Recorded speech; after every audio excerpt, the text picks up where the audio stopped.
What up, guys? The Bench Buddies are back with the MLB Power Rankings for Week 6. This week, there's a lot of movement in the 11 through 20 category and with updates in the top 5. So make sure you hit that subscribe button to be up to date with the Power Rankings as we're doing a giveaway at 500 subscribers. But before we get into it, we got to talk about the hitters of the week. Lourdes Gurriel Jr. and Masataka Yoshida are the two that I was very impressed with last week. Gurriel hitting over 500, almost 600, and Yoshida almost at 500.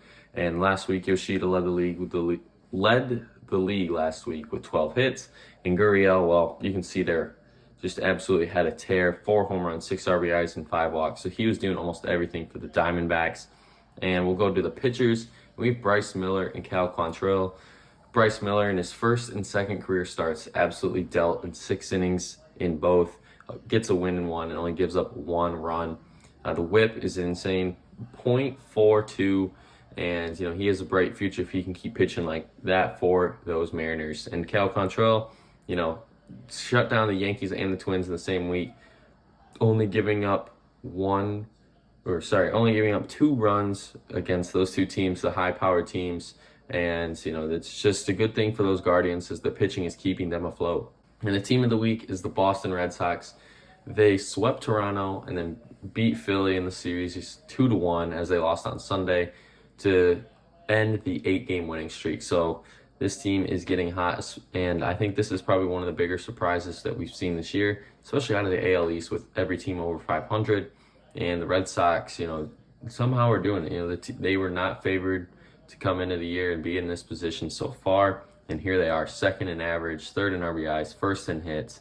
But I think the hitting can stay consistent, but can the pitching stay what they're doing right now? Because that in the AL East, they're going to have lots of games against some good hitting teams, and their pitching is going to have to step up. And we'll see our biggest movers before we get into the rankings. The Red Sox are obviously moving up. Angels make a huge jump, and those Rangers as well. So 2 AL West teams are making jumps up, where two NL East teams are falling down, and the Pirates are moving way back down after their big jump last week. And the Mets are definitely the team that I'm surprised with that is moving down so much. 21 through 30, we have the A's and Royals occupying the bottom spots per usual. The Cardinals, surprisingly, are in 28th, and I don't think anyone saw that coming. White Sox move up 1 because of their wrongdoings. Reds fall back down after a bad week. Nats stay the same.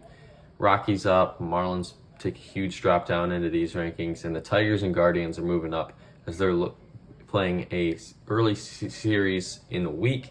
And those teams are looking to push 500.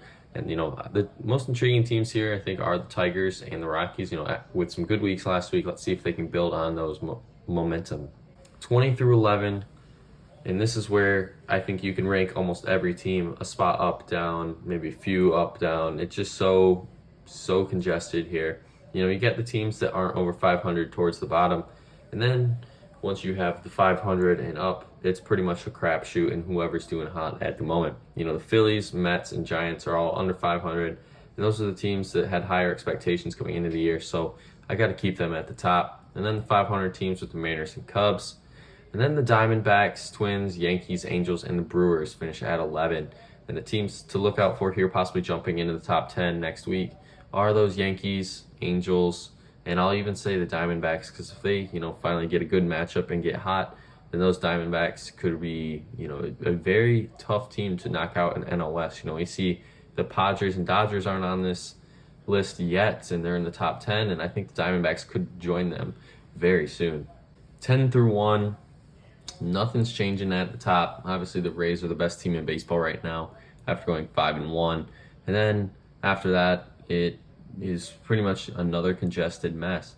The Braves have been playing good, Orioles good, Rangers had a great week, only going 3-2, but they just seem like they can score a lot when DeGrom is healthy and pitching. It's just going to be even scarier.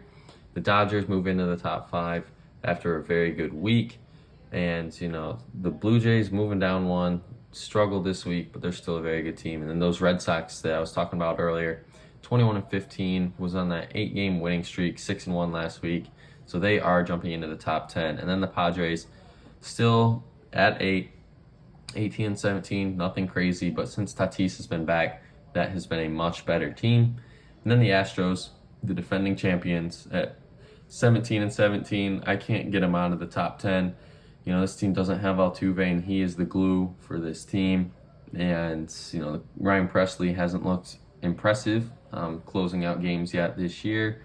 And, you know, they're more of a second half team. They're going to turn it on eventually. But could it be too little too late, you know, with a AL West that's very competitive early in the season? But that is going to be it for this week's video. Make sure you guys check back next week to see who's on top and who and where your favorite team ranks in week 7. But don't forget to hit that subscribe button down below to be entered in our giveaway at 500 subscribers. Until the next time, the Bench Buddies are out.